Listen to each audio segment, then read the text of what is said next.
Assalamualaikum warahmatullahi wabarakatuh. Jadi kemarin di awal rekaman yang awal itu sudah saya sebutkan bahwa ada 3 macam pendekatan untuk mengukur pendapatan nasional. Jadi yang pertama pendekatan produksi, production approach, yang kedua pendekatan pendapatan atau income approach, kemudian yang ketiga pendekatan pengeluaran atau expenditure approach. Nah, itu yang kedua-duanya sudah saya sampaikan dalam bentuk rekaman. Nah, sekarang yang ketiga itu akan saya sampaikan sekarang, yaitu pendapatan nasional dengan pendekatan pendapatan Net National Product atau NPP.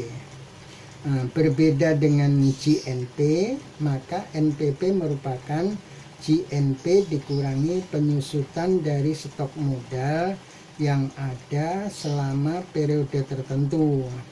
Penyusutan merupakan ukuran dari GNP yang harus dihasilkan untuk menjaga kapasitas produksi dari perekonomian. Biasanya data GNP ini lebih banyak digunakan dibandingkan dengan data NNP. Karena persoalannya estimasi penyusutan ini mungkin tidak teliti dan juga tidak tersedia dengan cepat. Sedangkan perkiraan GNP tersedia dalam bentuk sementara. Jadi oleh karena itu yang sering digunakan adalah GNP, bukan NNP. Kemudian di situ kita harus membandingkan juga antara GDP real atau real GDP dan GDP nominal atau nominal GDP.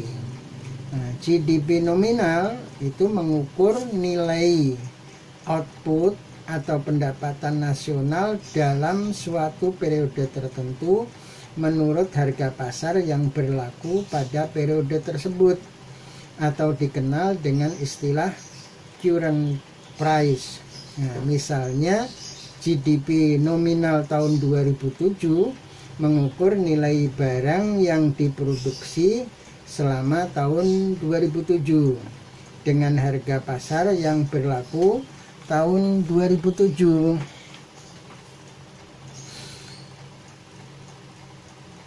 Sedangkan yang dimaksudkan dengan GDP real ini mengukur nilai output atau pendapatan nasional pada periode tertentu menurut harga yang ditentukan atau harga pada tahun dasar atau dikenal dengan istilah harga konstan atau constant price. Sebagai ilustrasi dapat dijelaskan dengan menggunakan data sebagai berikut. Jadi ini ditampilkan tabel ini karena sebagai contoh sederhana. Jadi diandaikan suatu negara itu hanya menghasilkan beras dan roti. Tahun 2005 harga beras 4.000, kuantitas beras 150. Terus harga roti 1.500, kuantitas roti 200. Kemudian tahun berikutnya 2006 harga beras 5.000, kuantitas beras 300. Kemudian harga roti 2.000, kuantitas roti 2.500. Sedangkan tahun 2007 yang akan diukur itu harga beras 6.000, kuantitas beras 400, harga roti 2.300, kuantitas roti 300. Kemudian penjelasannya, berdasarkan data di atas, dimisalkan perekonomian hanya menghasilkan 2 jenis barang, yaitu roti dan beras tadi, maka dapat dihitung GDP nominalnya dan GDP realnya sebagai berikut.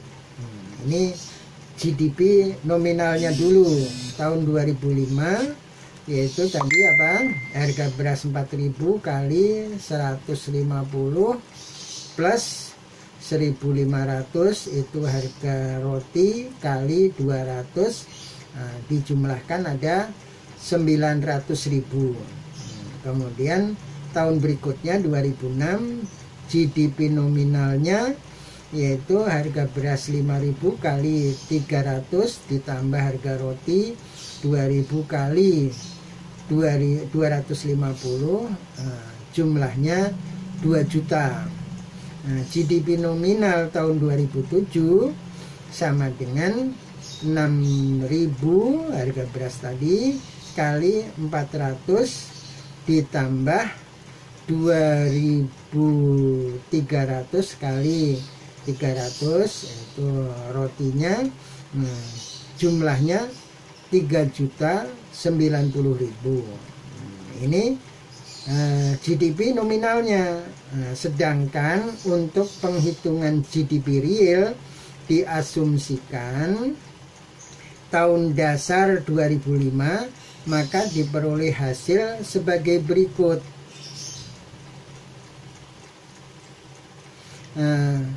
GDP realnya tahun 2005 4.000 kali 150. Jadi ini semua dikalikan 150. Kalau tadi kan meningkat dari 150 kali 300, terus yang terakhir kali 400. Ini semua dikalikan 150. Jadi real tahun 2005 4.000 kali 150 ditambah 1.500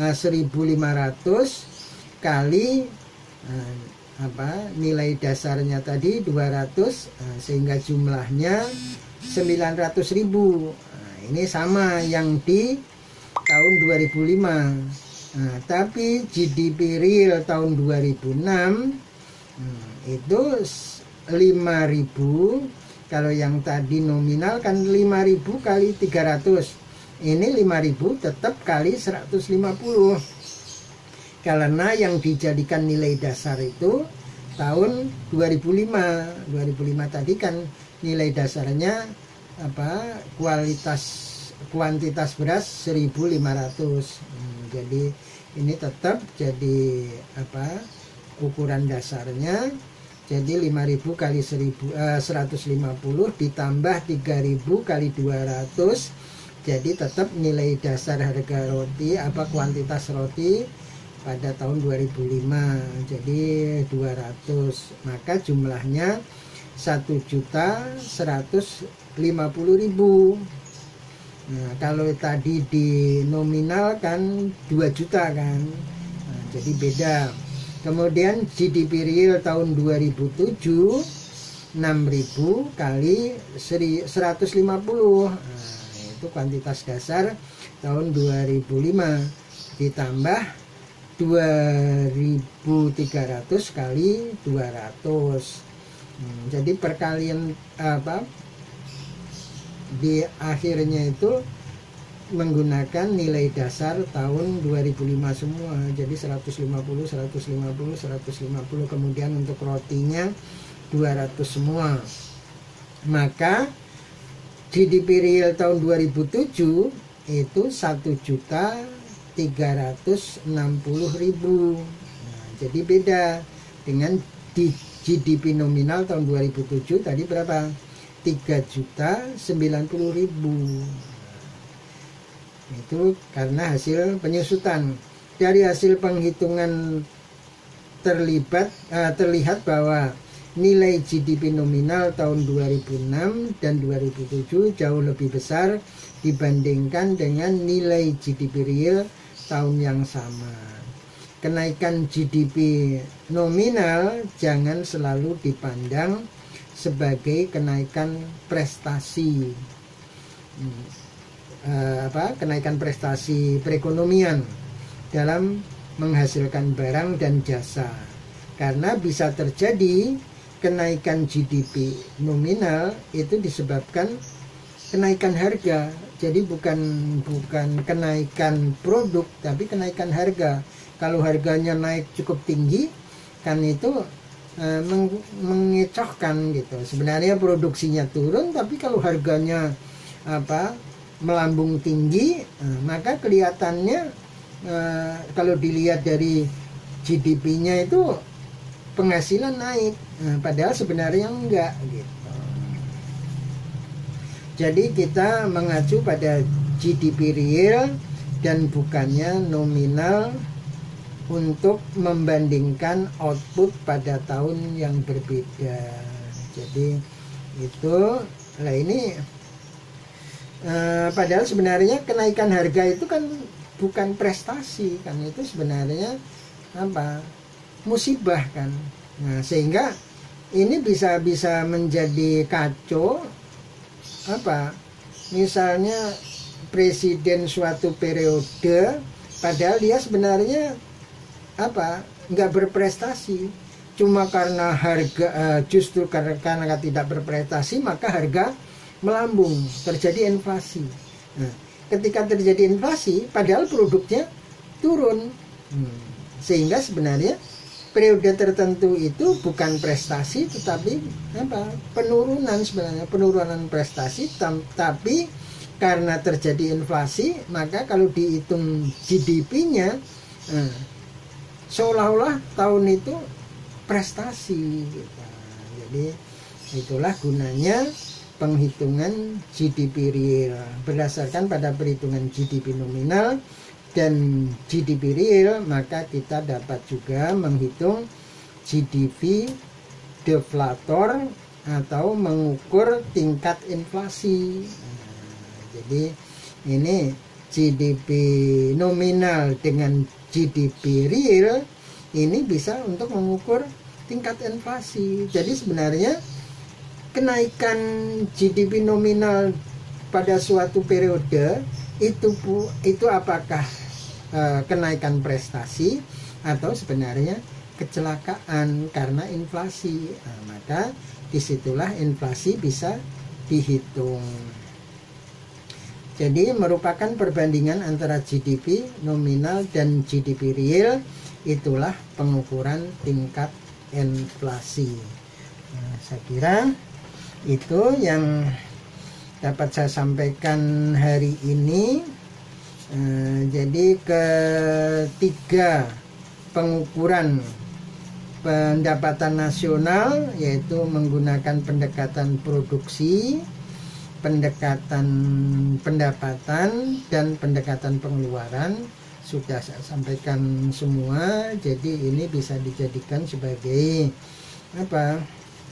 bahan untuk nanti menghadapi UAS. Saya kira sampai di sini dulu. Assalamualaikum warahmatullahi wabarakatuh.